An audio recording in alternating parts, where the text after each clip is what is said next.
London is a typical urban city much like many others around the world, attracting youth with the allure of a better life, but sometimes concealing the potential for a tragic end.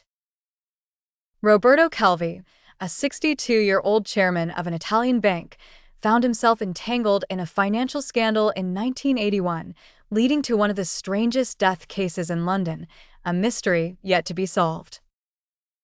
In 1978, the Italian Central Bank, BOI, published a report exposing illicit activities at Banco Ambrosiano, the second-largest private bank in Italy, which had transferred billions of lira, about $27 million, out of the country illegally. This led to a comprehensive criminal investigation and Calvi's conviction in 1981. Calvi, known as God's banker, was sentenced to 4 years in prison, suspended, and fined $20 million for transferring the equivalent of $27 million illegally. Despite being imprisoned, he managed to retain his position in the bank and was released on bail awaiting an appeal. His family insisted on his innocence, believing he had committed no crimes.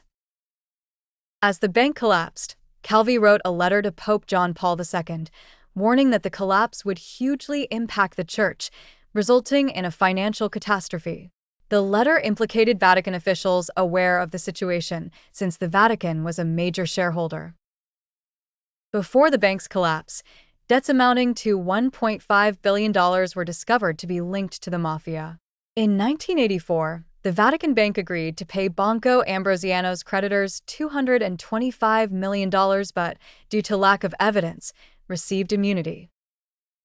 On June 10, 1982, 5 days after contacting the Pope, Calvi disappeared from his Rome residence, traveling to London on a fake passport via Zurich. A week later, Calvi was dismissed from his position. His secretary, Graziella Carroccia, aged 55, wrote a note condemning the damage Calvi had done to the bank and most of its employees, then jumped to her death, which investigators labeled a suicide.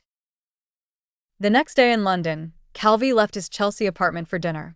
After dining, he decided to take a walk along the north bank of the Thames. What happened next spurred decades of heated debate. In the early hours of June 18th, Calvi's body was found hanging under Blackfriars Bridge near London's financial district. He had about $15,000 in cash and bricks in his clothes.